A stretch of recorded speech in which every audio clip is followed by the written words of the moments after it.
J'ai une amie d'enfance qui venait toujours manger chez moi. À table, mon père a plaisanté en disant « Ouan ouan, épouse donc mon fils, comme ça tu n'auras plus à venir tous les jours. » Je venais de trouver l'idée de mon père farfelu quand la sonnette a retenti. Devant la porte, une rangée d'hommes en noir. Le majordome, à la tête du groupe, s'inclina à 90 degrés. « Mademoiselle, le milliardaire m'envoie vous chercher. Le projet d'investissement de plusieurs dizaines de milliards que vous avez signé nécessite votre retour pour apposer votre sceau. » En voyant le verre de mon père tomber au sol, et le morceau de porc braisé trembler dans la main de ma mère, j'ai senti que nos 20 années de repas avaient peut-être nourri quelque chose de monstrueux. Je m'appelle Zhang Ze, un homme tout à fait ordinaire. Si je devais trouver quelque chose d'extraordinaire, ce serait peut-être mon amie d'enfance, et le fait qu'elle ne soit pas tout à fait normale. Elle s'appelle Lin Wanwan. Elle habite en face de chez moi. Depuis que j'ai des souvenirs, elle est comme vissée à notre table à manger. Inébranlable, 3 repas par jour, pas un de manqué. Petite, sa raison était, la cuisine de maman Zé est meilleure que celle de ma mère. Plus grande, sa raison est devenue. Oncle et tante, mes parents sont encore en déplacement professionnel, il n'y a personne pour cuisiner à la maison.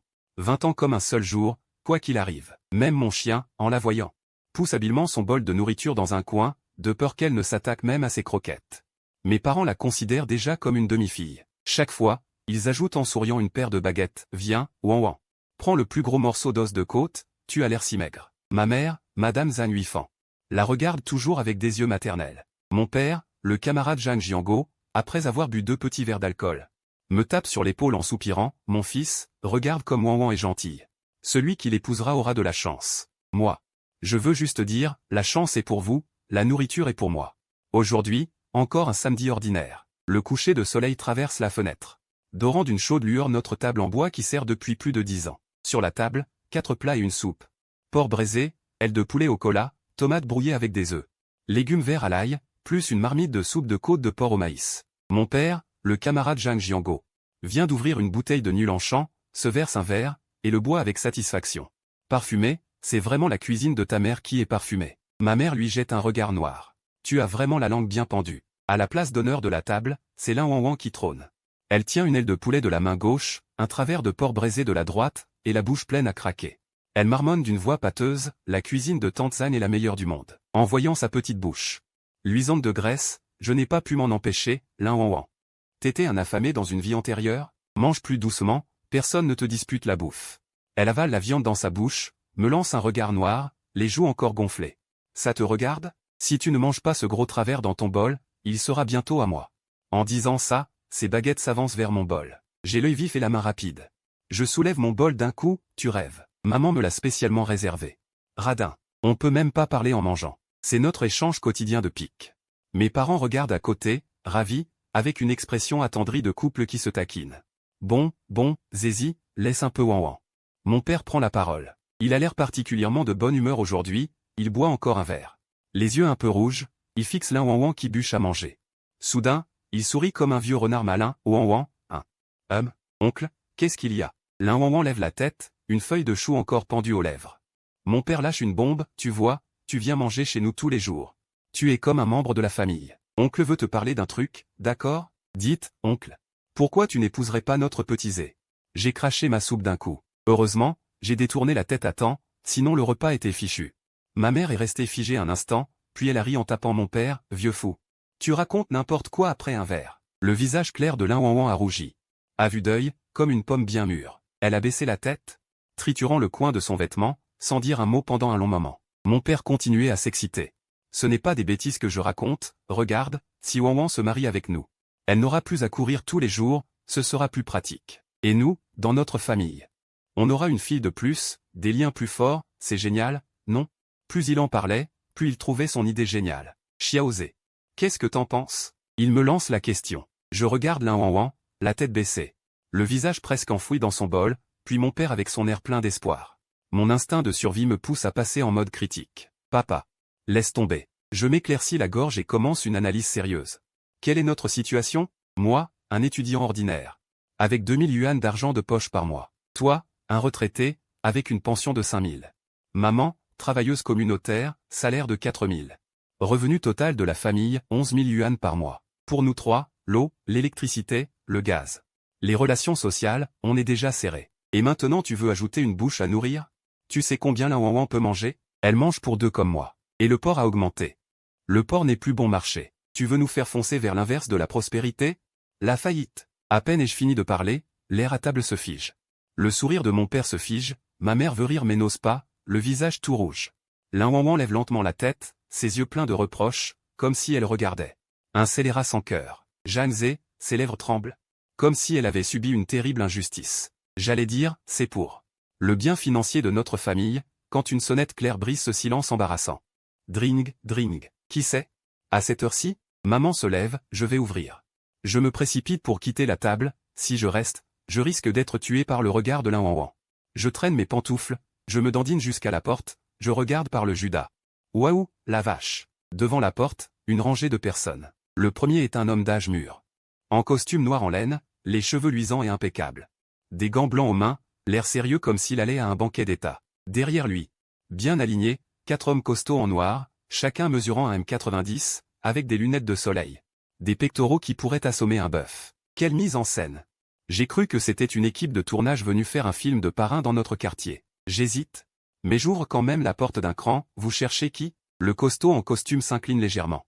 D'une voix grave et posée, comme un majordome de film anglais, excusez-moi. Mademoiselle Lan est-elle ici? J'entends qu'il cherche Lan. Sa maison n'est pas en face? Je me tourne et crie à l'intérieur, Lan, quelqu'un te cherche. Lan fait un se lève de table, s'essuie la bouche en marchant vers la porte. Mon père et ma mère regardent aussi, curieux. Quand Lan apparaît à la porte, le sérieux du majordome en costume fond instantanément, remplacé par un respect extrême. Il fait une révérence à 90 degrés, d'une voix forte, Mademoiselle, nous vous avons enfin trouvé. Mon père, ma mère et moi sommes stupéfaits sur place. Mademoiselle? Ce titre semble tellement haut de gamme. Lan, voyant ce déploiement, pâlit. Elle tire vite le majordome à l'écart, baisse la voix, un peu agacée. Majordome Wang, ne t'ai-je pas dit de ne pas venir me chercher ici? L'homme appelé majordome Wang se redresse, l'air embarrassé et peiné, Mademoiselle. Je ne voulais pas, mais cela fait déjà un mois que vous faites l'expérience de la vie dehors. Monsieur est très inquiet pour votre santé, il craint que vous manquiez de nourriture. Expérience de la vie? Manque de nourriture? Je baisse les yeux sur la table, le porc braisé bien gras et brillant. Puis je regarde Lan, son visage bien plus rond. Ça s'appelle manquer de nourriture? Alors nous, on serait déjà squelettiques? Le majordome Wang continue son rapport. Et, mademoiselle, monsieur m'a dit de vous rappeler quelque chose. Il s'éclaircit la gorge, prend un ton de rapport de travail, cette affaire que vous avez évoquée en passant. Ce petit projet d'investir plusieurs centaines de milliards en Europe pour racheter quelques marques de luxe a été approuvé à l'unanimité par le conseil d'administration. Un silence de mort. J'ai l'impression que mon cerveau est un ordinateur infecté par un virus, complètement planté. Plusieurs centaines de milliards, un petit projet. Je tourne lentement la tête, image par image. Je vois le verre d'alcool de maïs de mon père tomber par terre avec un bruit sourd. Il se brise en 8 morceaux. Je vois ma mère, qui venait de piquer un morceau de porc braisé pour le mettre dans mon bol. Le faire tomber dans l'assiette, m'éclaboussant le visage d'huile. Et moi, je reste bouche bée, regardant Lan, qui essaie maladroitement de faire taire l'intendant Wang. Cette fille d'à côté qui, pendant 20 ans, portait tous les jours des t-shirts à 9 yuan 99 livraison gratuite sur Pinduoduo. Venez manger chez nous, et mangez mieux que personne. Celle à qui mon père venait de penser. Qu'il voulait marier à moi pour qu'on économise un peu d'argent. Son père est l'homme le plus riche du monde. Ma vision du monde a été complètement renversée à cet instant, puis piétinée au sol. Frottée sans relâche. Il ne reste plus que quelques mots qui tournent en boucle dans ma tête. Putain, putain, putain. Mon père, camarade Zhang Jianguo, un matérialiste convaincu, reste là, la bouche ouverte. Le regard vide, comme si son âme avait quitté son corps. Il se tient au chambranle pour ne pas s'effondrer sur place. Lan est encore en train de discuter à voix basse avec l'intendant Wang. Je t'ai dit que c'est une broutille, pas besoin de se presser, mademoiselle. Pour vous c'est une broutille, mais pour le groupe, c'est lié à la stratégie des 10 prochaines années, dit l'intendant Wang, anxieux. Ah, d'accord, d'accord. Je sais. Tu rentres d'abord, je rentrerai toute seule plus tard, dit Lan en agitant la main avec impatience. L'intendant Wang affiche une expression de « Bébé a du chagrin mais bébé ne le dit pas ». Mais monsieur a donné un ordre strict. Il faut absolument que je vous ramène aujourd'hui. Elle a dit que si vous ne rentriez pas, elle couperait l'internet mondial jusqu'à ce que vous réapparaissiez. Moi. Mon père, ma mère. Bon sang. Je m'exclame, bon sang. C'est donc ça, la simplicité des riches, si on n'est pas d'accord, on coupe l'internet mondial? Elon Musk est un de tes parents? Lan n'a plus de solution. Elle soupire. Se retourne, et affiche un sourire plus laid qu'un pleur. Oncle, tante, Zhang Ze. Elle bafouille longtemps sans arriver à dire quoi que ce soit. C'est ma mère qui reprend ses esprits la première. Elle désigne l'intendant Wang en tremblant, Wang. L'intendant, cette personne est. Elle est l'intendant de ma maison, dit doucement Lin Wanwan. Ta maison? Il n'y a que tes parents chez toi, non? Mon père retrouve aussi sa voix, mais elle semble un peu flottante. Le visage de Lin Wanwan devient encore plus rouge. Elle baisse la tête, sa voix aussi fine qu'un murmure de moustique, eh bien. Mes parents sont mes assistants de vie. Une autre bombe. J'ai l'impression que le dessus de mon crâne a été arraché. Ce père-Lin qui montait chaque jour un vieux scooter électrique, portait un uniforme de gardien de sécurité, nous saluait avec respect. En disant, frère Jeanne, tu as encore bu? Cette mère-Lin qui, au marché, pouvait marchander une demi-heure pour 1 centime. Avec ses cheveux ondulés. Ils sont ses assistants de vie. Donc, pendant 20 ans, notre famille a vécu en voisin avec la fille de l'homme le plus riche du monde. Ainsi qu'avec l'équipe d'assistants de vie les plus hauts de gamme de ce milliardaire. Et en plus, nous avons accepté sans aucun scrupule que la fille du milliardaire vienne manger chez nous. Je me rappelle soudain. Chaque fois que mes parents ajoutaient de la nourriture dans le bol de Lin Wanwan en disant « mange plus, t'es bien maigre ». L'expression compliquée et pleine de sous-entendus des parents l'un à côté. Avant, je pensais que c'était de l'émotion. Maintenant que j'y repense, c'était eux qui se retenaient de rire à en crever. Chez elle, sa fille mange du bœuf wagyu importé par avion. Du caviar de mer profonde. Elle vient chez nous grignoter du porc braisé, et nous, pleins de compassion, on pense que c'est comme si un mendiant plaignait l'empereur de n'avoir rien à manger. Quelle gêne. L'embarras est à son comble, mes orteils commencent déjà à creuser, le but étant de, dans notre petite maison de 60 mètres carrés, déterrer un château de Versailles. Tonton, Tati, je suis désolé. Je n'ai pas voulu vous tromper. Lin Wanwan est sur le point de pleurer. Je voulais juste vivre une vie normale. J'aime trop l'ambiance chez vous. Ma mère a ouvert la bouche, voulant dire quelque chose, mais finalement, elle n'a poussé qu'un long soupir. Mon père s'est baissé silencieusement, pour ramasser un à un les morceaux de verre brisés. Cette silhouette était aussi mélancolique qu'un maître de philosophie venant d'apprendre la vérité. Le régisseur Wang, voyant l'atmosphère tendue, s'est éclairci la gorge pour tenter de rattraper la situation. Monsieur Jagne.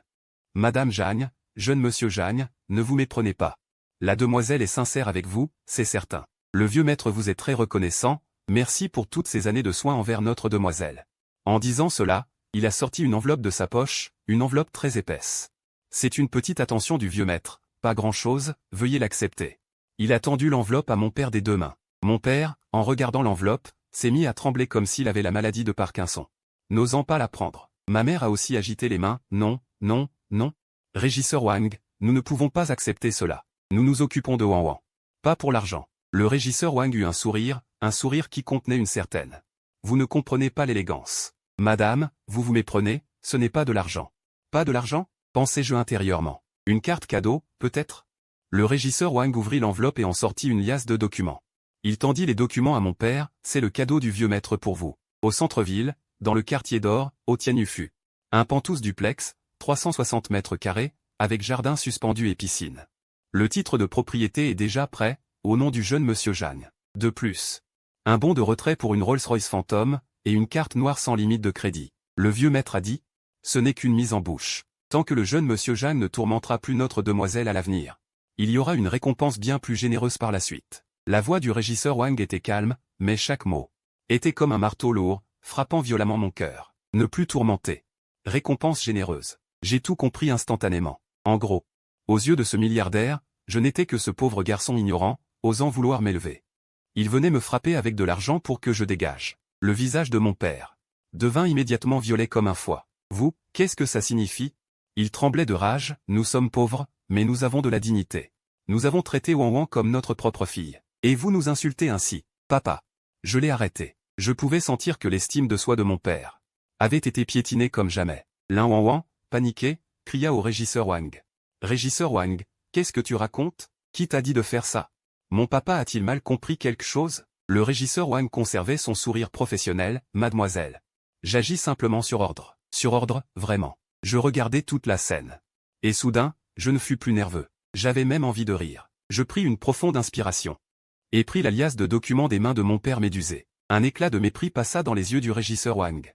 Comme s'il disait, vous voyez, un pauvre reste un pauvre. Devant l'argent, toute dignité n'est que mensonge. Lin Wanwan, incrédule, avait les yeux rouges, Janzé. Je ne fis pas attention à elle. Je pris simplement le titre de propriété et l'examinai attentivement. TSK. Tianyu-Fu, 200 000 yuan le mètre carré dans le centre-ville, un luxueux penthouse de 360 mètres carrés. Ça fait plus de 70 millions. Et la Rolls-Royce Phantom à l'achat, plus de 10 millions aussi. Sans oublier la carte noire sans limite. Ce monsieur-là, le milliardaire que je n'ai jamais rencontré. est vraiment généreux dans ses offrandes. Je remis les documents dans l'enveloppe. Puis, sous le regard stupéfait de tout le monde, je sortis mon téléphone. Et ouvris la calculatrice. Mes parents étaient abasourdis. Lin Wanwan aussi. Le majordome Wang et les gardes du corps derrière lui étaient également stupéfaits. Ils se demandaient probablement si ce garçon comptait calculer la valeur totale de ces objets, puis s'évanouir d'excitation. Je ne prêtais pas attention à leur regard. Mes doigts volaient sur l'écran, marmonnant des chiffres, 3 repas par jour. Le coût d'un repas par personne, selon les standards d'il y a 10 ans, comptons 10 yuan. Maintenant, il faut compter 30 yuan. Prenons une moyenne de 20 yuan, cela fait 60 yuan par jour. 365 jours par an, cela fait 21 900 yuan. Lin Wanwan a commencé à squatter nos repas à 3 ans. Jusqu'à 23 ans aujourd'hui, soit 20 ans. 20 ans, cela fait 438 000 yuan. Bon, ce n'est que le coût des repas. Je levai la tête et regardai le majordome Wang, déjà pétrifié. Il faut aussi compter l'inflation? Je ne suis pas un expert, alors je vais juste prendre un taux d'intérêt composé au hasard, 5% par an. Ce n'est pas beaucoup, non? Sur 20 ans, le capital et les intérêts font à peu près 1 160 000. En plus, il y a les dommages psychologiques, les frais d'investissement émotionnel, et les frais de service de mes parents, 20 ans de travail constant. Ce n'est pas facile à quantifier, mais il faut bien en tenir compte. Et en plus, à cause d'elle, je n'ai jamais eu de petite amie jusqu'à présent. Tout le monde pense que nous sommes un couple. N'est-ce pas une perte de ma jeunesse? Il faut compter l'indemnité pour la perte de jeunesse. Je disais cela, tout en tapotant frénétiquement sur la calculatrice. Finalement, j'obtins un chiffre. Je tournai l'écran de mon téléphone vers le majordome Wang, le visage sérieux et l'air grave. Majordome Wang, retournez dire à votre maître, nous ne voulons ni de la maison, ni de la voiture, ni de la carte. Nous voulons juste que vous régliez la note des repas de ces 20 ans. On oublie les centimes, donnez un chiffre rond. Je fis une pause. Puis je prononçai le chiffre que j'avais méticuleusement calculé, 50 millions. Une fois payé, nous sommes quittes. Désormais, il suivra sa route ensoleillée. Et nous mangerons notre porc braisé. Silence. Un silence de mort.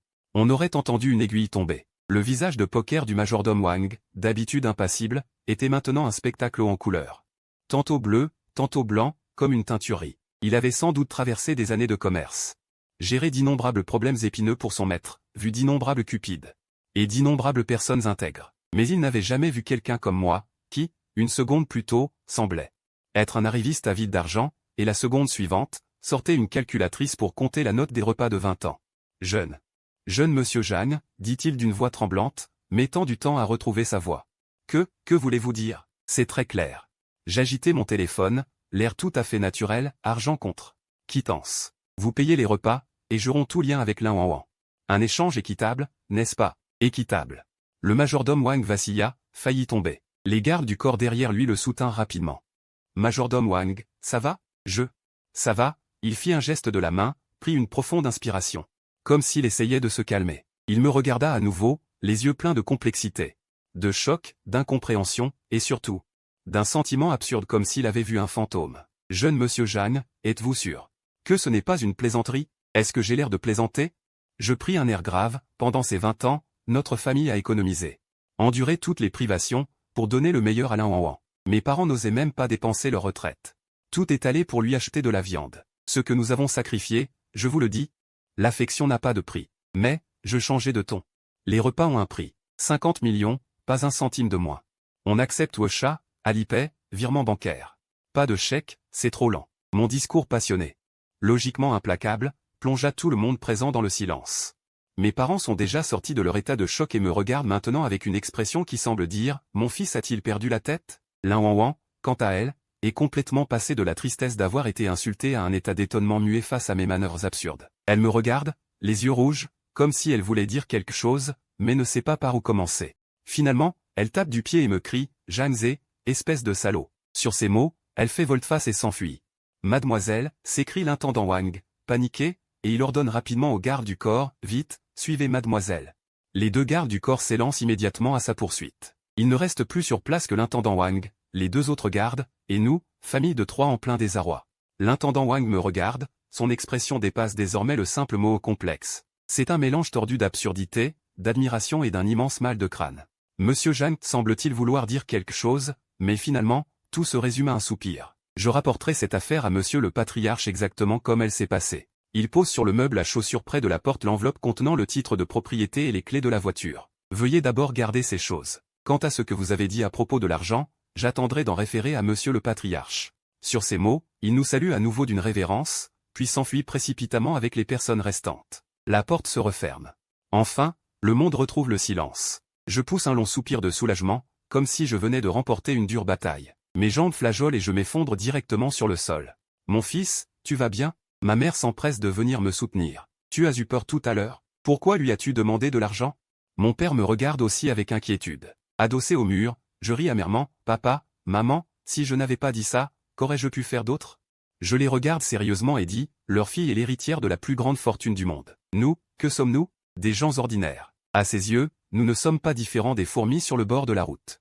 Il nous propose de l'argent pour que nous quittions Ouan. Si nous l'acceptons, nous serons vraiment des vils profiteurs, et nous ne pourrons plus jamais relever la tête devant elles. Si nous refusons et les chassons durement, ils penseront que nous faisons semblant de résister pour mieux les attirer. Dans les deux cas, c'est une erreur. Alors, je n'ai eu d'autre choix que de jouer hors des sentiers battus. Je prends l'enveloppe sur le meuble à chaussures et la soupèse. Lui demander de l'argent semble complètement ridicule et débile.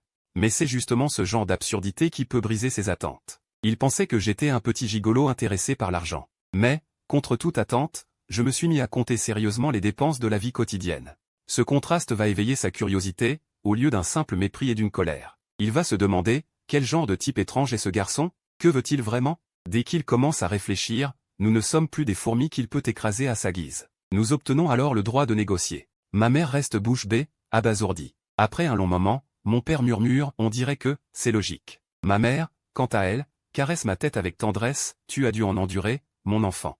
Je souris, pas vraiment, juste un peu, humiliant. Rien que de penser à l'image de moi, calculatrice en main, débitant sérieusement des absurdités, mes orteils recommencent à se recroqueviller. De l'autre côté, dans une limousine allongée Rolls-Royce, Wan, les yeux rouges, est assise dans un coin, muette. L'intendant Wang, assis en face d'elle, téléphone sur un appareil crypté. À l'autre bout du fil, une voix masculine empreinte d'autorité demande, alors, comment ça s'est passé? L'affaire est réglée, répond l'intendant Wang en essuyant les gouttes de sueur froide sur son front, avec respect. Mais, monsieur le patriarche, il y a eu un petit imprévu.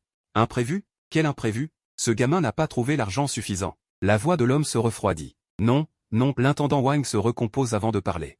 Tout à l'heure, tu avais peur? Comment as-tu pu lui demander de l'argent? Mon père aussi me regardait avec inquiétude. Je me suis adossé au mur et j'ai eu un rire amer. Papa, maman, si je n'avais pas dit ça, qu'est-ce qu'on aurait pu faire? Je les ai regardés, disant sérieusement.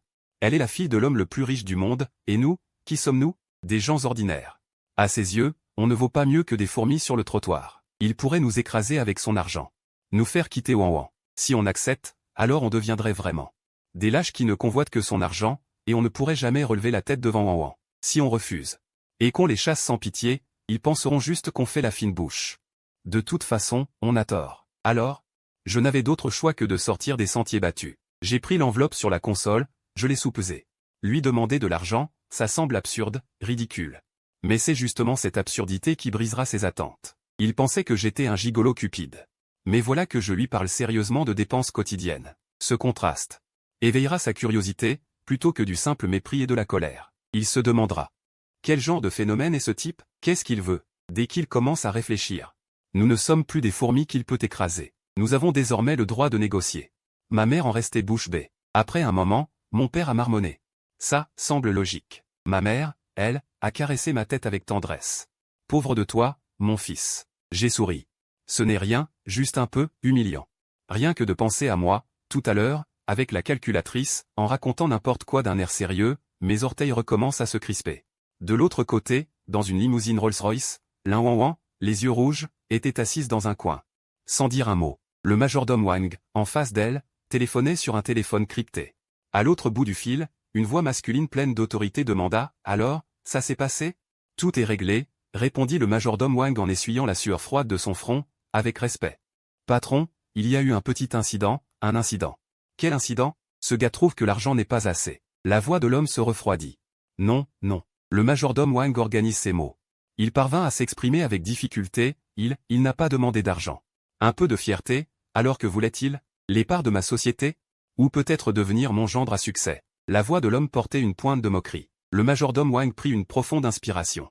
D'un ton résolu comme s'il allait à la mort, il dit, il a sorti une calculatrice. Il a fait un calcul. Un calcul? Oui. Il a calculé le coût des repas de mademoiselle chez eux pendant 20 ans. À l'autre bout du fil. Le silence s'installa. Un silence de 30 secondes, si long que le majordome Wang crut que la communication était coupée. Allô, maître, vous m'entendez encore? Il vous écoute. Une voix de femme, qui semblait retenir un rire, résonna dans le téléphone. Votre maître est en train de douter de son existence. Le majordome Wang pouvait distinctement entendre une respiration haletante à l'autre bout, ainsi que le bruit d'un verre broyé.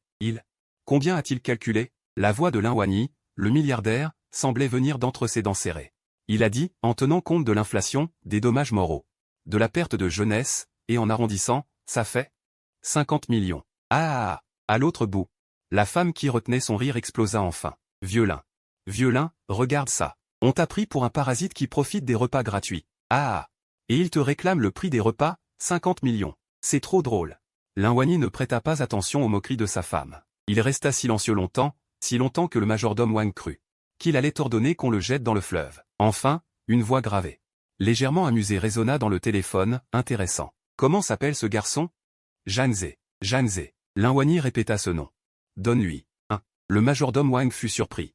Je te dis, donne-lui 50 millions. La voix de Lin Wani était sans réplique. Je veux voir ce qui se passera quand ce gamin qui ose me réclamer son argent de repas aura touché l'argent. À quoi il jouera ensuite? Le lendemain, je fus réveillé par des coups précipités à la porte.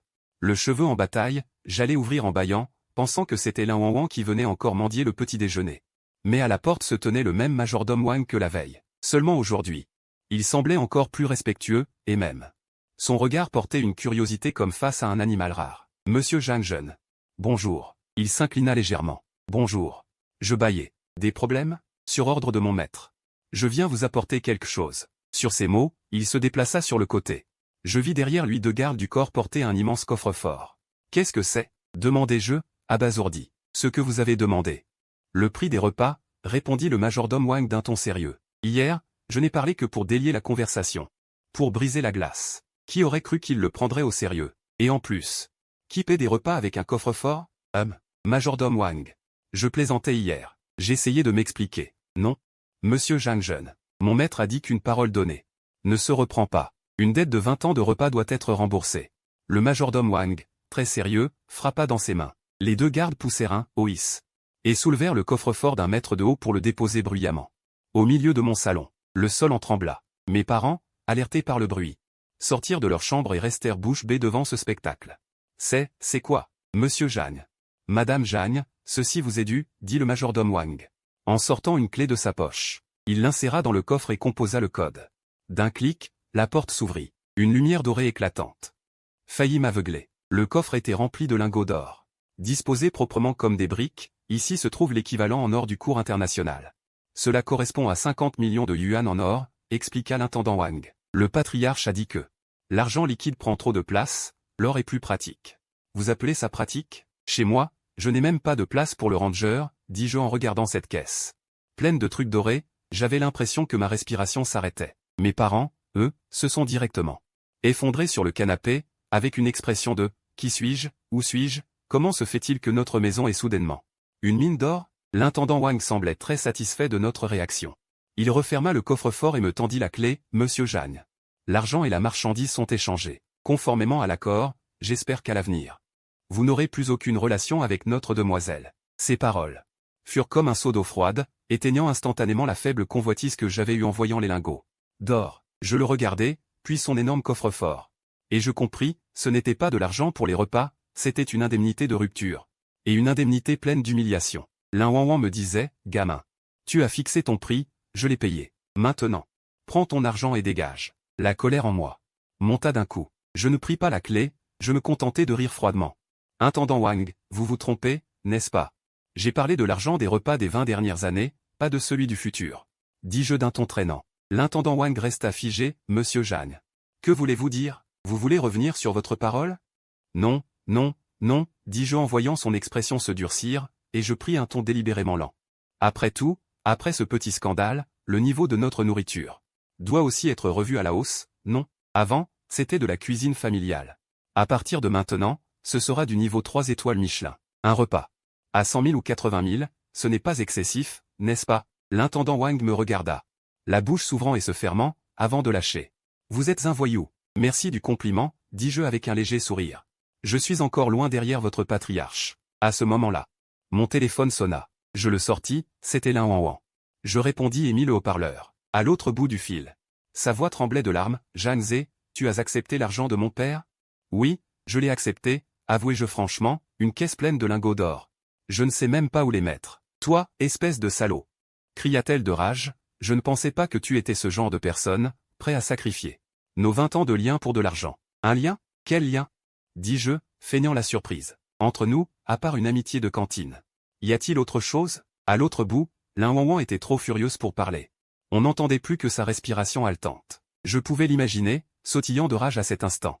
Mais je devais le faire. Je voulais qu'elle, et son père, croient que je n'étais qu'un homme cupide et intéressé. Ce n'est qu'ainsi qu'ils baisseraient leur garde, ce n'est qu'ainsi que je pourrais comprendre la vraie raison pour laquelle Lin Wanwan avait soudainement quitté la maison pour se cacher chez nous et goûter à la vie ordinaire. L'intendant Wang a dit qu'elle fuyait un mariage arrangé commercialement, mais j'avais toujours l'impression que c'était plus compliqué.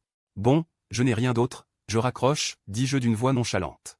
Je dois étudier comment convertir ces lingots en argent, puis acheter une grande maison. Épouser une fille riche et atteindre le sommet de la vie. Zhang Ze, tu peux toujours compter sur moi. Je te hais. Le téléphone fut violemment raccroché. Je reposai mon portable. Regardai l'intendant Wang au visage livide, et haussai les épaules, tu vois.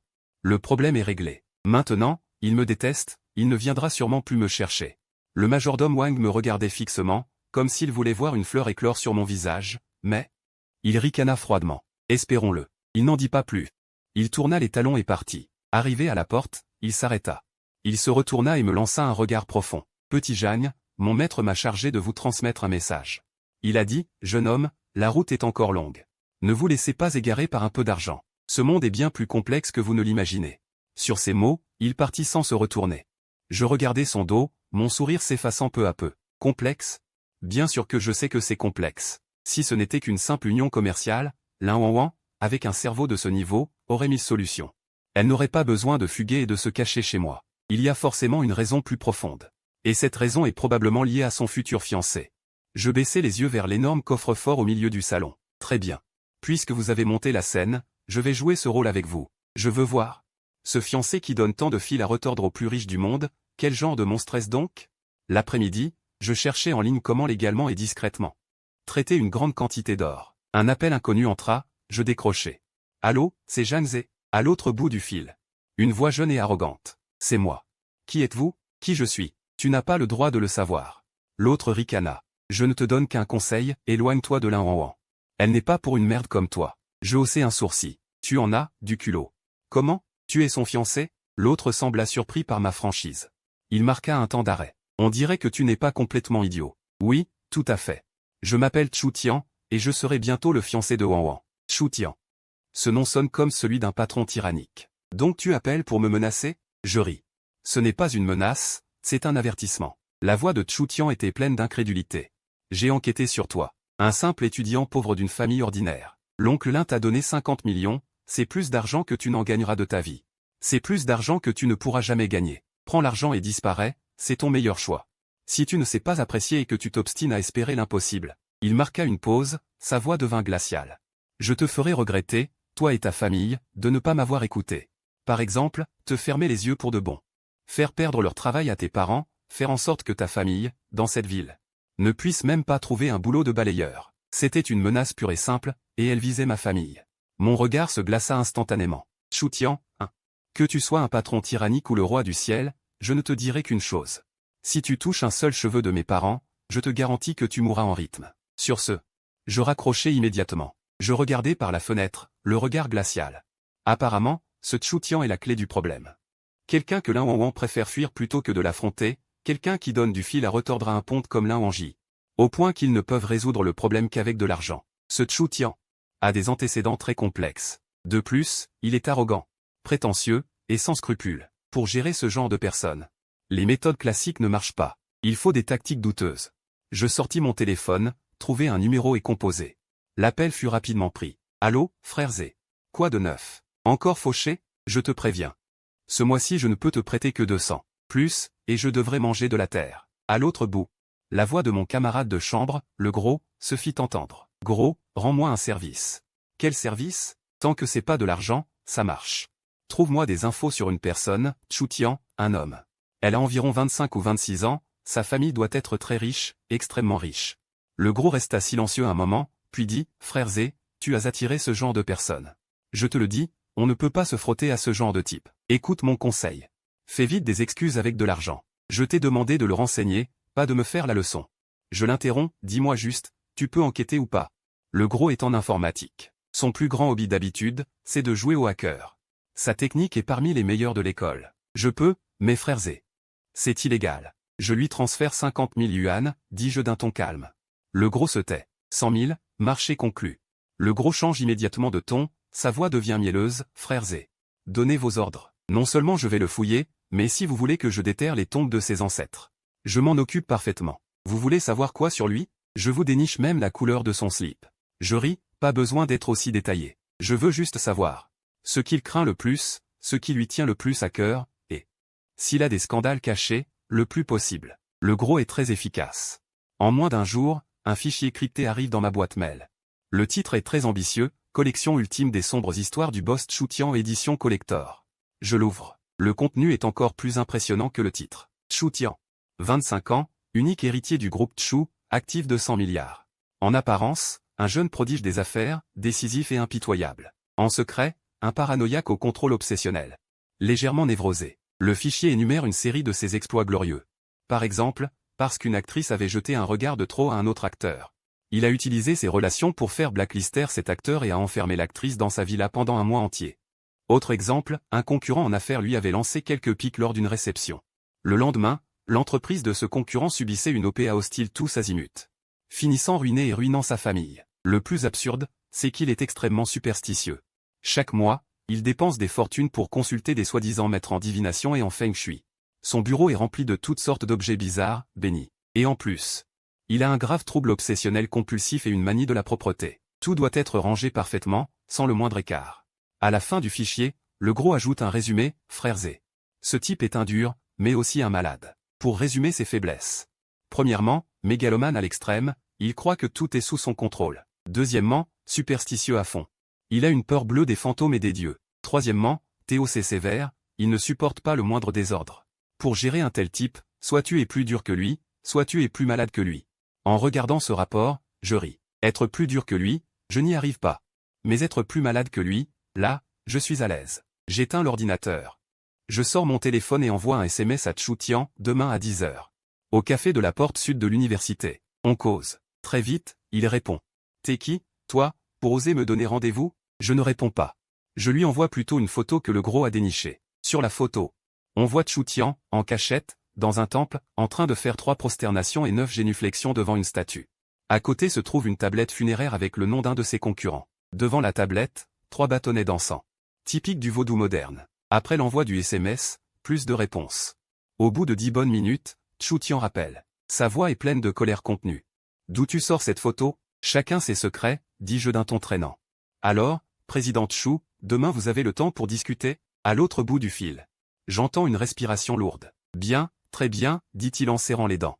Je vais voir ce que cette fourmi qui ne connaît pas sa place manigance. Le lendemain, j'arrive au café 10 minutes en avance. Je choisis une place près de la fenêtre. À 10 h pile, une décapotable rouge Ferrari flashy arrive avec un rugissement strident. Arrêté devant la porte du café, la portière s'ouvrit, et un jeune homme en costume blanc descendit. Ses cheveux gominés brillaient, son affichait un air de « Je suis le meilleur au monde ». C'était justement Chu Tian. Il poussa la porte, jeta un coup d'œil circulaire. Son regard se verrouilla précisément sur moi, puis, d'une démarche arrogante et impérieuse. Il s'avança vers moi. Derrière lui suivaient 2 gardes du corps en noir, dégageant une aura imposante. Les autres clients du café, effrayés par ce déploiement de force, jetèrent des regards curieux. Chu Tian s'assit en face de moi, croisa les jambes et m'examina comme on regarde un déchet. Alors, tu veux vivre ou mourir? Il alla droit au but. Je l'ignorais et sirotais mon café tranquillement.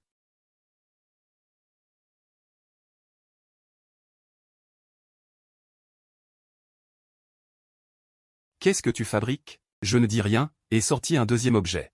Une liasse de papier de sorcellerie jaune. Le troisième, une épée en bois de pêcher.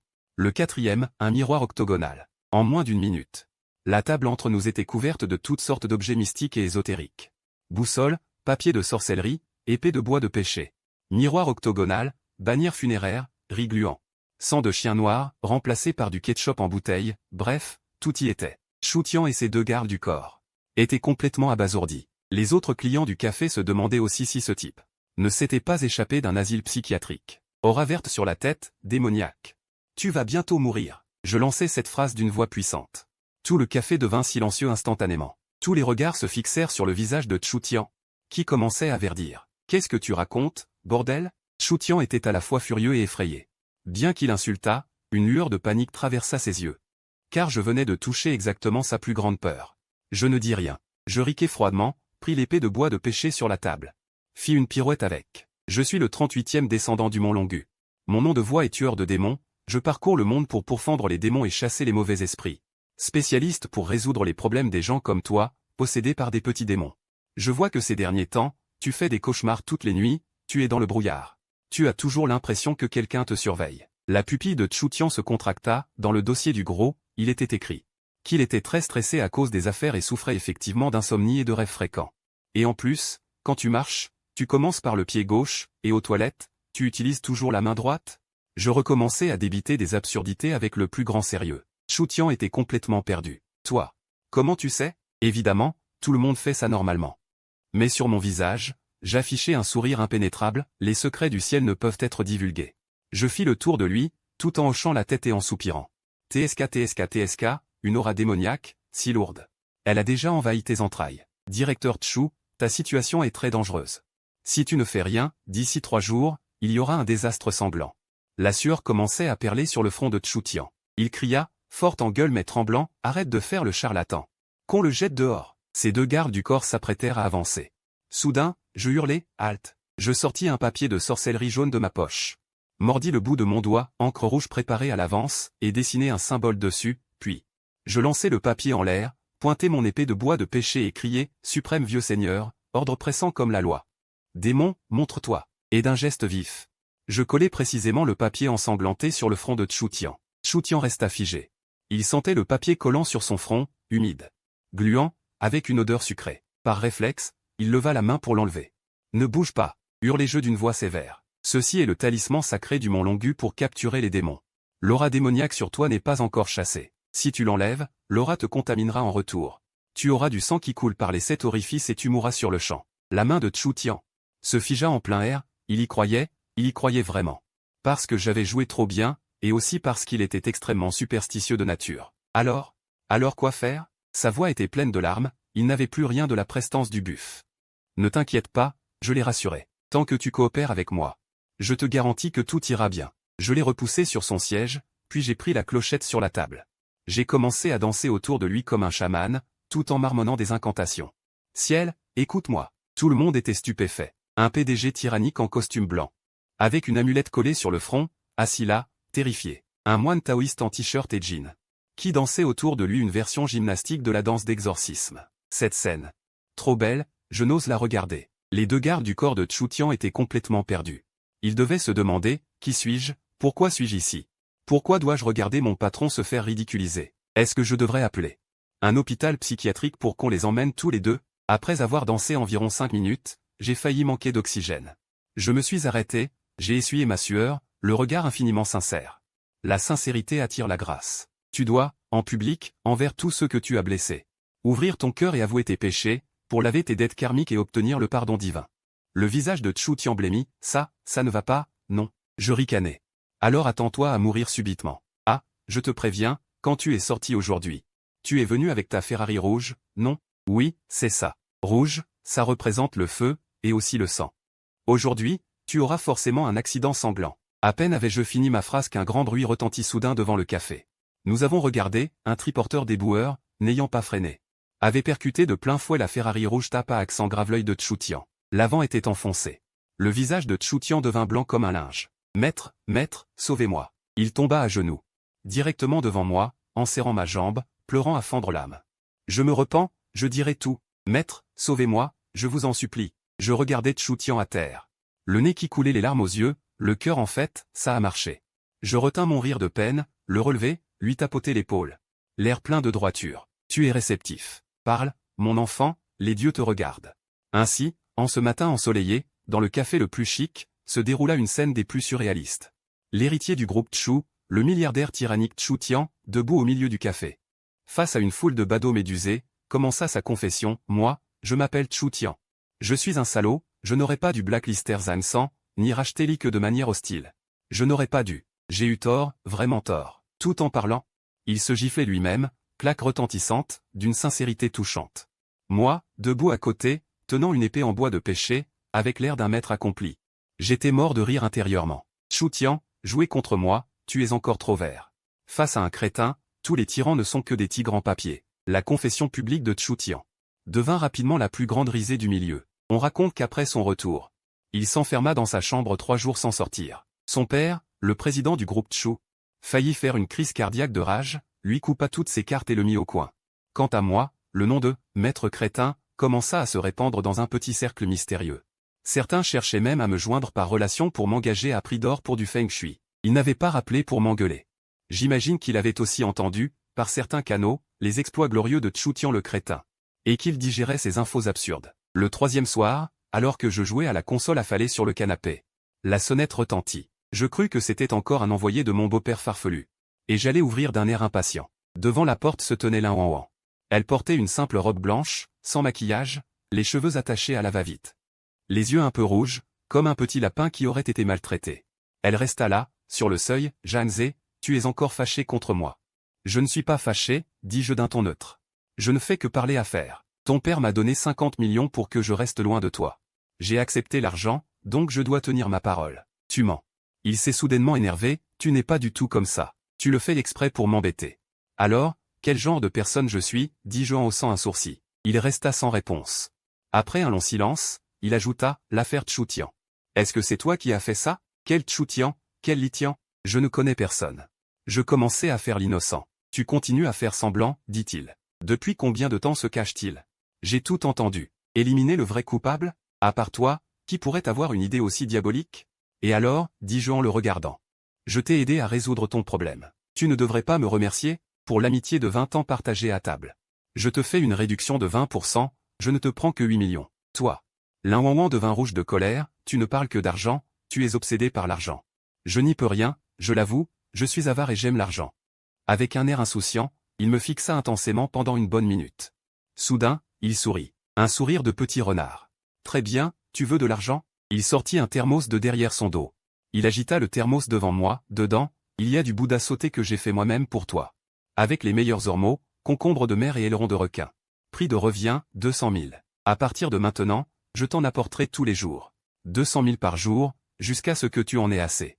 Alors, dis-je, stupéfait. Une si bonne affaire existe? Je regardai son visage souriant et légèrement malicieux, et je sentis soudain que les choses n'étaient pas si simples. Qu'est-ce que tu veux vraiment? Rien. Il me fourra le thermos dans les mains. Considère ça comme une avance sur ton salaire de petit ami. Oh. Je faillis m'étouffer avec ma salive. Qu'est-ce que tu as dit? J'ai dit. Je veux que tu sois mon faux petit ami. Il articula chaque mot. Pourquoi? Parce que même si Chu Tian s'est calmé pour l'instant, mon père m'a déjà arrangé de nouveaux fiancés, Li Tian, Wang Tian, Zhao Tian, tous plus absurdes les uns que les autres. Il avait l'air complètement désespéré. Donc, j'ai besoin d'un bouclier, quelqu'un qui fasse perdre tout espoir à mon père. Quelqu'un qui lui fasse croire que mes goûts sont tellement mauvais que je ne peux épouser qu'un pauvre type cupide et idiot. Il me regarda, les yeux brillants, et toi, Zhang, tu es le candidat idéal. J'avais enfin compris. Donc après tous mes efforts, je passe d'un courtisan qui vise à un idiot qui sert de bouclier. Tu veux cette chance? Moi, non. Je refusai catégoriquement. 200 000 par jour? Ce n'est pas une question d'argent. 300 000 par jour. Moi, Zhang, j'ai mes principes. 500 000 par jour, avec 3 repas de Bouddha sauté extra. Marché conclu. Mes principes semblaient bien fragiles face à l'argent et à la bonne chair. Mais j'ai une condition. Je me raclais la gorge. Pour tenter de sauver un peu de dignité, dis toujours. Primo. C'est juste une mise en scène, aucun contact physique. D'accord. Secondo, tous les frais sont à ta charge. Pas de problème. Tertio, et c'est le plus important. Je le regardais d'un air sérieux, tu dois me dire ce que tu fuis vraiment. Ne me dis pas que c'est un mariage arrangé, je n'y crois pas. Le sourire de Lin Wanwan s'effaça lentement. Il resta silencieux longtemps. Puis il dit doucement, tu veux vraiment savoir? Bien sûr. Il soupira et son regard traversa une émotion complexe que je ne compris pas. À cause d'un pari. Un pari? Du temps de mon grand-père, avec le vieux monsieur Chu. Il y a aussi une famille mystérieuse, qui a fait une promesse, les descendants des 3 familles doivent s'allier par mariage. Le gagnant peut obtenir quelque chose. Quelque chose? Une carte au trésor. Je suis sans voix. Je pensais entendre une histoire de guerre commerciale urbaine. Et puis le style change soudainement, devient des notes de pilleurs de tombes. Cette carte au trésor. On dit qu'elle mène à un trésor plus riche qu'un pays, assez pour changer la configuration du monde. La voix de Lin Wanwan est très douce. La famille Chu n'est pas seulement pour ce trésor. C'est pourquoi Chu Tianke veut m'avoir à tout prix. Alors pourquoi ton père? Mon père ne veut pas que je sois impliqué dans ces conflits. Il pense qu'il a déjà assez d'argent, la sécurité est la plus importante. C'est pourquoi il voulait me payer pour me débarrasser. Pour que je coupe complètement les liens avec ses affaires. Et toi? Pourquoi ne dis-tu pas directement à ton père que tu ne veux pas du trésor? Parce que... Lin Wanwan me regarde, les yeux fermes. Parce que dans ce trésor, il y a une chose qui peut guérir la maladie de ma mère. Je reste figé. J'ai toujours cru que la mère de Lin Wanwan était très occupée par son travail, ou qu'elle était partie. Ta mère, qu'est-ce qu'elle a? Elle a une maladie très rare. Elle est toujours dans le coma, allongée dans le meilleur sanatorium de Suisse, maintenue en vie par des équipements médicaux exorbitants. Tous les médecins disent qu'il n'y a aucun espoir. Seules les notes laissées par le grand-père mentionnent. Dans ce trésor, il y a une fontaine de vie légendaire, peut-être le seul espoir. Je me tais. Alors, cette fille qui vient manger gratis chez moi tous les jours.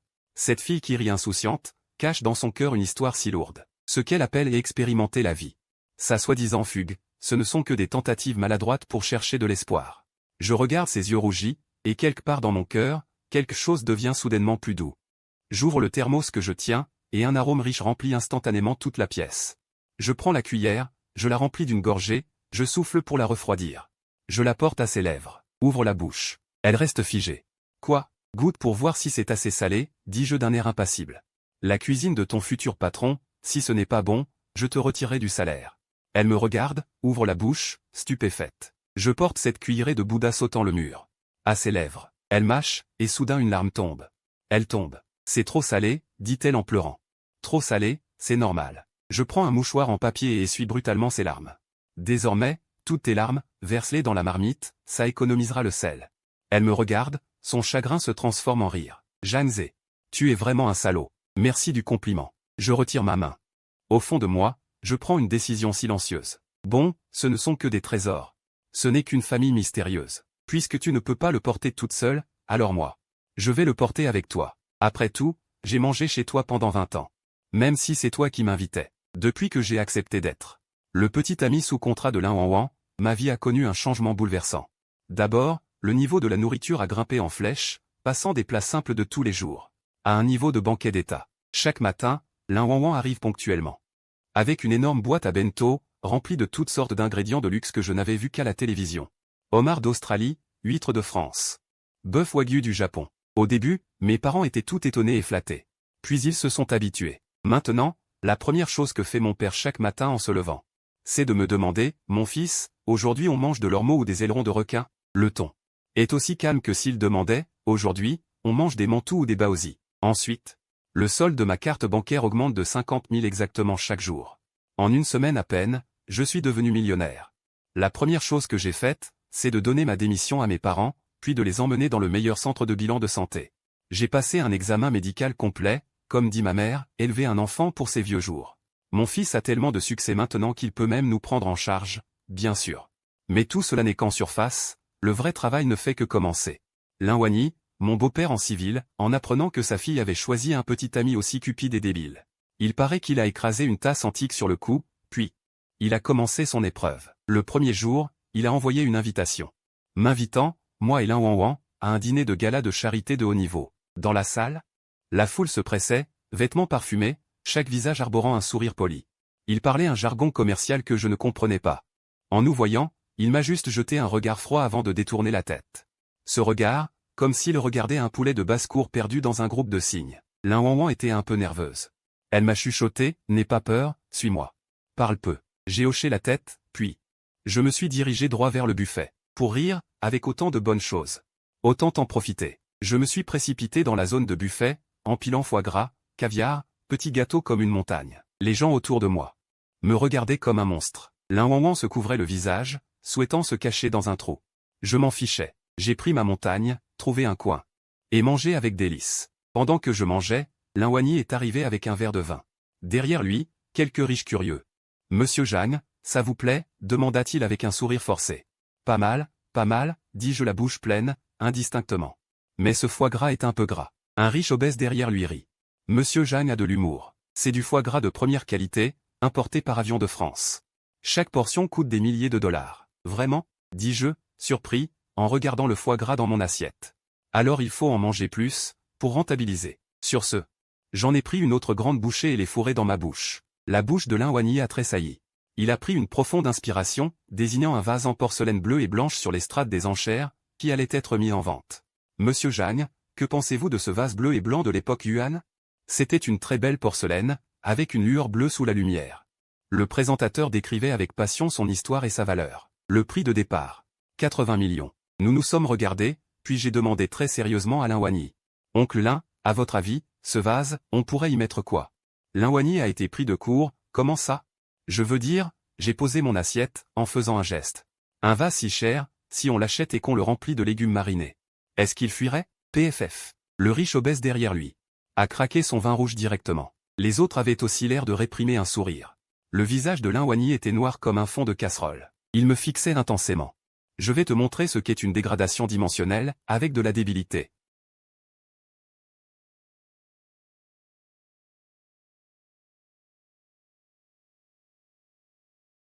Vaincre le snobisme. Après l'échec du défi du dîner de charité, Lin Wangyi s'est calmé 2 jours.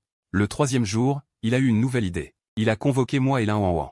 Au siège du groupe Lin. Dans une immense salle de réunion, tous les cadres dirigeants étaient assis. Chacun en costume cravate, visage sérieux. Lin Wangyi était assis à la place principale, montrant sur le projecteur un plan de projet complexe. C'est le projet le plus important du groupe pour le prochain trimestre. Sur le développement des nouvelles énergies. Mais actuellement, nous avons une difficulté technique clé. Ce défi m'a été confié. Il y avait de la curiosité, du mépris, de l'attente. Du mépris, de l'attente. Il connaissait tous mes exploits célèbres. C'était clairement une manigance de Lin Wangyi pour me ridiculiser. Lin Wangwan, sous la table, m'a donné un coup de pied nerveux pour me faire taire. Je lui ai lancé un regard rassurant. Elle m'a donné un coup de pied nerveux pour me faire comprendre de ne pas dire n'importe quoi, je lui ai lancé un regard rassurant. Ensuite, je me suis levé, je me suis dirigé vers l'écran de projection et j'ai examiné attentivement pendant un long moment ce plan rempli de termes techniques et de modèles de données. Le silence dans la salle de réunion était oppressant. Tout le monde attendait de voir comment j'allais me ridiculiser. Après environ 5 minutes, je me suis retourné. Messieurs, cadres dirigeants, j'ai terminé l'examen de ce plan. Je pense, j'ai fait une pause intentionnelle pour aiguiser l'appétit de tout le monde. Je pense qu'il y a de gros problèmes, dis-je. Lin Wangwan ricana froidement, je suis tout oui. Ce plan est beaucoup trop complexe, dis-je d'un ton sérieux. Il y a des données, des modèles, des technologies incompréhensibles. Vous ne trouvez pas que c'est une perte de temps? Un cadre à la coupe de cheveux méditerranéenne ne put s'en empêcher, monsieur Zhang. Ceci est un plan d'affaires, pas un jeu d'enfant. Il se doit d'être rigoureux. Rigoureux? La rigueur, ça se mange, lui demandai-je en retour. Je vous le dis, faire des affaires, c'est comme jouer à un jeu vidéo. Je pris un stylo et dessinai un croquis simple sur une feuille. Vous êtes actuellement comme si vous combattiez un boss final. Votre plan consiste à étudier toutes ses compétences, à calculer ses PV, à analyser ses déplacements. Est-ce utile? Un peu. Mais c'est trop lent. Un vrai pro. Comment il combat un boss? Je l'ai regardé, arborant un sourire mystérieux. En exploitant un bug. Voyez-vous, ce goulot d'étranglement technologique est comme une compétence d'invincibilité du boss. Vous insistez pour l'affronter de front, bien sûr que vous perdez. Pourquoi ne pas chercher un endroit par où contourner? J'ai tracé un cercle avec mon stylo sur un coin discret du croquis. Par exemple, ici, votre taux de conversion d'énergie stagne. Pourquoi? Parce que vos matériaux ont un problème. Pourquoi ne pas essayer de combiner le matériau A et le matériau C d'une manière inattendue? C'est impossible, rétorqua immédiatement un directeur technique. Les propriétés physiques du matériau A et du matériau C sont totalement incompatibles. Les forcer à se combiner provoquerait une explosion. Qui a parlé de forcer? Lui lançai-je d'un air méprisant. Vous ne pouvez pas d'abord utiliser le matériau B pour les harmoniser, comme dans un jeu. Avant de lancer une compétence, il faut d'abord infliger un debuff de percée d'armure au boss. Avec le matériau B pour harmoniser, le directeur technique resta figé, puis plongé dans ses pensées. Tous les techniciens de la salle commencèrent à chuchoter entre eux. Lin Wangwan fronça également les sourcils. Bien qu'ils ne comprennent pas la technique, ils pouvaient voir que mes paroles semblaient toucher certains points clés. Cette approche. Le directeur technique releva soudain la tête, les yeux brillants. Comme s'il avait découvert un nouveau monde. Faisable, théoriquement totalement faisable. Comment n'y avons-nous pas pensé? Nous étions bloqués dans une routine mentale. Il se précipita vers le tableau blanc, commençant à écrire et dessiner frénétiquement. Toute la salle de réunion se transforma instantanément en une séance de brainstorming technique bouillonnante. Et moi, l'instigateur, je retournai tranquillement à ma place, sans faire de bruit. En réalité, je n'y connais rien aux nouvelles énergies.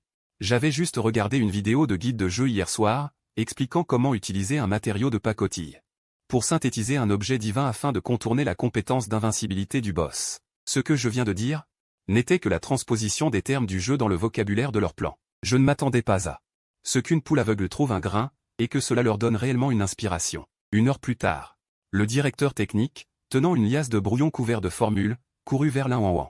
Président, c'est fait. Nous avons réussi. Grâce à l'idée de Monsieur Jagne, nous avons trouvé une percée. Ce goulot d'étranglement technique est résolu. Toute la salle était en effervescence. Tous les cadres me regardaient comme si j'étais un dieu. Ils ne pouvaient pas imaginer qu'un problème de niveau mondial qui avait tourmenté toute leur équipe pendant des mois ait été résolu par un profane avec une logique de jeu vidéo. Cette manœuvre relève-t-elle de la science ou de la magie? Lin Wanyi était complètement abasourdi. Il me regardait, les yeux emplis d'une stupéfaction et d'une incompréhension sans précédent. Il voulait me ridiculiser. Mais au final, je lui ai offert un mérite immense. Cette sensation. C'était comme s'il avait frappé du coton, mais s'était coupé la main sur une plaque d'acier cachée dedans. Quel frustrant. Je contemplais son visage si expressif, esquissant un sourire, et saisis la tasse de thé devant moi. J'en pris une petite gorgée, et dis, surprise. Inattendu? C'est exact. Tu joues avec moi. Je peux, avec 100 manières imprévisibles dont tu ne te doutes pas, écraser ta vision du monde par terre. Et la frotter encore et encore. Depuis que j'avais marqué les esprits lors de la réunion du groupe Lin. L'attitude de Lin Wanyi à mon égard avait fait un virage à 180 degrés. Il ne cherchait plus à me ridiculiser, mais commençait à m'étudier. Il envoyait toutes sortes de choses étranges, des puzzles de combines, des bagues à 9 anneaux, voire des problèmes de compétition mathématique, pour tester les limites de mon QI. Bien sûr, j'acceptais tout. Puis les revendais sur Xianu. Il essayait aussi de discuter philosophie avec moi, de Socrate à Nietzsche, pour comprendre comment mon cerveau était câblé. Et moi, je lui parlais du Dao de Jing, le Dao qui peut être exprimé n'est pas le Dao éternel. Oncle Lin, si vous ne me comprenez pas, c'est parce que votre horizon reste au niveau du Dao, alors que j'ai déjà atteint le niveau du non-Dao. Lin Wanyi, après avoir écouté, resta silencieux un long moment, puis retourna faire acheter tous les exemplaires du Dao de Jing de l'entreprise, et s'enferma 3 jours pour étudier. Lin Wanyi me raconta que son père me regardait désormais chaque jour comme s'il voyait un extraterrestre, mêlé de respect, de curiosité, et d'une once de peur. Il avait complètement abandonné l'idée de nous séparer, car il avait découvert qu'il ne pouvait pas contrôler un joueur comme moi, qui ne suivait aucune règle. Forcer la séparation? Dieu sait quelle chose encore plus farfelue je pourrais inventer. Et notre amour sous contrat avec Lin Wanwan, sans pression extérieure, devenait de plus en plus réel. Nous allions flâner au marché de nuit, manger dans des échoppes de rue. Je me moquais de sa façon de manger. Et il me volait le dernier morceau de viande dans mon bol. Nous nous blottissions sur le canapé pour jouer aux jeux vidéo, je le trouvais nul. Il m'engueulait parce que je ne connaissais pas l'ordre des combos. Tout semblait revenu à notre enfance. La seule différence, c'était que mon solde bancaire augmentait encore de 500 000 yuan par jour. De manière stable. Un jour, Lin Wanyi nous a soudainement convoqués chez lui. C'était un immense domaine à flanc de colline, aussi imposant qu'un château. Dans son bureau, Lin Wanyi était assis derrière un énorme bureau en acajou, le visage plus grave que jamais. L'affaire de la famille Chu a du nouveau. Il entra dans le vif du sujet, après la dernière tentative stupide de Chu Tian, son père Chu Xiong est intervenu en personne. Il a utilisé des moyens peu avouables pour trouver des indices sur le trésor. Quels indices? Demandai-je. Il a découvert que les 3 clés pour ouvrir le trésor sont cachées à 3 endroits, et l'une d'elles se trouve ici. Chu Xiong a déjà envoyé des hommes. Leur objectif est clair, ils vous feront du mal. Le regard de Lin Wanyi se posa sur moi. Zhang. Je sais que tu as des talents spéciaux, dit-il en pesant ses mots. Alors je voudrais te demander de protéger Wanwan. La protéger? Je peux accepter, répondis-je en hochant la tête. Mais j'ai une question. Dis-moi, où sont les 2 autres clés? Et cette soi-disant famille mystérieuse, d'où vient-elle? Lin Wanyi resta silencieux. C'est une longue histoire. Cette famille mystérieuse a un caractère et des actions énigmatiques. Une puissance insondable. Il semble qu'ils soient les véritables gardiens du trésor. Quant aux 2 autres clés, l'une est entre les mains de la famille Qin, l'autre est introuvable. Donc, la situation actuelle est que la famille Chu veut piller, la famille Qin veut garder, et notre famille est entre les deux. On peut dire ça. J'ai compris. C'est une lutte à 3, et moi et Lin Wanwan sommes déjà, sans le vouloir, au cœur de l'échiquier. D'accord, j'ai compris. Je me levai. Oncle Lin, soyez tranquille. Tant que je serai là, personne ne touchera à un cheveu de Lin Wanwan. Mon ton est calme, mais il porte une confiance absolue. Avec une confiance qui ne souffre aucune contestation. Lin Wanwan me regarde, le regard complexe. Elle n'a probablement toujours pas compris comment un idiot comme moi a pu avoir une telle assurance. Les jours suivants, le calme plat. Les gens de la famille Chu ne semblent pas être apparus, mais je sais que je l'ai en fait attrapé pour qu'il M'aide à rédiger ma thèse. Soudain, mon téléphone vibre. C'est un SMS, venant de Gros, frères et. Fais attention, j'ai surveillé une force inconnue qui s'approche de ta position. Équipement de qualité, pas de bonnes intentions. Mon regard se durcit. Les voilà. Je lève la tête, je scrute la bibliothèque. Rapidement, dans les coins des étagères, je repère plusieurs personnes suspectes. Ils sont tous en civil, mais leur démarche et leur regard vigilant trahissent leur statut peu ordinaire. Ils nous encerclent discrètement. L'un sent aussi que quelque chose cloche. Nerveuse, elle attrape mon bras. Janzé. N'aie pas peur. Je tapote sa main et murmure. Joue la comédie. Je me lève brusquement, pointant l'un avec une expression pleine de colère et de chagrin. L'un tu es trop loin. Ce cri attire de nouveau l'attention de toute la bibliothèque. L'un Moi, qu'est-ce que j'ai fait? Tu as osé, dans mon dos, cacher de l'argent de poche en secret, dis-je d'une voix déchirante. L'un est complètement stupéfaite. Ceux qui s'apprêtaient à agir sont aussi figés. Ils doivent se demander. Nous sommes là pour une mission secrète, qu'est-ce qui se passe? Je prends les cartes. L'élève regardez tout le monde, c'est ça. Il m'a dit qu'il n'avait plus d'argent, mais il a secrètement fait toutes ses cartes. L'un c'est fini entre nous. On se sépare. Sur ce, je prends les cartes et, sans me retourner, je cours vers la sortie de la bibliothèque. Janzé, rends-moi mes cartes. L'un réagit aussi. Et se lance à ma poursuite. Les tueurs sont complètement perdus, le scénario ne colle pas.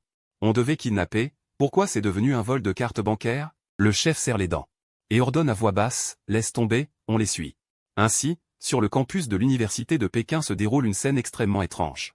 Moi, je cours devant en criant, au voleur. Quelqu'un vole ma carte bancaire. L'un court derrière en criant. Janzé, espèce de salaud, rends-moi ma carte noire limitée. Un groupe de tueurs en noir les poursuit inlassablement, mais n'ose pas se démasquer, forcés de courir en retenant leur frustration. Les étudiants autour sortent leur portable pour filmer ce spectacle de l'année. Choquant. Sur le campus de Pékin, pour une histoire de cœur, il vole la carte de sa petite amie en public. Les 100 façons de rompre d'un petit ami débile. Je cours à toute allure. Et les amène directement au bureau de sécurité de l'université. Je me penche sur le comptoir. Et plaque les cartes dessus, haletant, au gardien qui somnolait. Monsieur, je me rends. J'ai volé la carte de ma copine. Je suis coupable. Le gardien sursaute, tout envie de dormir en volée. Il me regarde. Puis regarde l'un qui a rattrapé, et les passants essoufflés en civil, complètement perdus. Quoi? Qu'est-ce qui se passe ici? À ce moment-là, les sirènes de police retentissent. Plusieurs voitures de police arrivent en hurlant et encerclent le petit bureau. Une équipe de policiers lourdement armés en descend. J'avais prévenu la police via l'application anonyme. Que Gros m'avait donné. Le signalement disait, sur le campus de Pékin. Un groupe de terroristes armés poursuit 2 étudiants. En voyant ce déploiement, les tueurs deviennent verts. Ils veulent fuir, mais il est trop tard. Bougez pas, police. Levez les mains. Les policiers d'élite se sont précipités et les ont tous plaqués au sol en un rien de temps. Ils ont trouvé sur eux des pistolets, des silencieux. Des aiguilles anesthésiantes, flagrant délit. Devant cette scène dramatique, Lin Guangwan ouvrit la bouche grande, resta sans voix un long moment. Il me regarda. Les yeux pleins d'admiration. Il comprit enfin pourquoi j'avais joué cette comédie ridicule à la bibliothèque. C'était ma façon la plus absurde d'étouffer le danger dans l'œuf. Je lui fis un clin d'œil satisfait, puis me tournai, le visage plein de remords, vers le policier à côté, monsieur l'agent. C'est eux, moi c'est moi. Même s'ils sont des terroristes. J'ai aussi commis un crime, j'ai volé la carte bancaire de ma petite amie. Même s'il n'y avait pas un centime dessus. La nature de l'acte est grave. Je demande à être enfermé avec eux pour bien réfléchir à mes erreurs. Le policier me regarda, puis jeta un œil au groupe de tueurs qui auraient préféré mourir. La bouche tordue par un rire nerveux. Il me tapota l'épaule et dit d'un ton paternel. Mon garçon, avoir un cerveau, c'est une bonne chose. Mais si t'es malade, faut te soigner. Finalement, les tueurs de la famille Tchou furent tous arrêtés. Et moi, grâce à ma reddition proactive, je fus simplement réprimandé verbalement par le policier et relâché. Cet incident me fit connaître dans tout le gratin de la ville, partout. Plus personne n'osa sous-estimer ce vrai idiot que j'étais. Enfin, sous l'opération conjointe de moi et du Gros, nous réussîmes à trouver les secrets compromettants des familles Tchou et Qin, et en utilisant leur plus grande peur, nous les forçâmes à abandonner cette chasse au trésor. Quant à la clé cachée dans la ville, elle était en fait toujours sur Lin Guangwan. Un pendentif de collier que sa mère lui avait laissé. Et la soi-disant fontaine de jouvence, nous l'avons également trouvée. Elle ne peut pas ressusciter les morts, mais c'est un minerai d'énergie extrêmement rare, capable de fournir une énergie quasi illimitée aux équipements médicaux les plus avancés. C'est grâce à elle que la mère de Lin Guangwan finit par se réveiller de son coma. Tout eut la fin la plus parfaite. Par un après-midi ensoleillé, j'étais allongé sur la pelouse de ma villa, profitant de la vie de feignant. Lin Guangwan apporta une assiette de fruits coupés et s'assit à côté de moi. Et, Jeanne, on se marie? Je restai figé un instant, la regardant. Sous le soleil? Ses yeux brillaient plus fort que les étoiles. Je souris, se marier, d'accord. Mais j'ai une condition. Quelle condition? Demanda-t-elle nerveusement. Je me redressai, me penchai à son oreille et lui murmurai une phrase. En l'entendant, son visage devint rouge vif. Elle prit un morceau de pastèque et me le fourra dans la bouche. Jeanne, espèce de pervers. Que avais-je dit au juste? J'avais dit. À l'avenir, c'est toi qui feras la cuisine à la maison, et moi la vaisselle. Après tout, j'ai mangé chez toi pendant 20 ans. Je dois bien rendre. Même si c'était toi qui squattais, pour le reste de notre vie. Je veux être celui qui cuisine pour toi.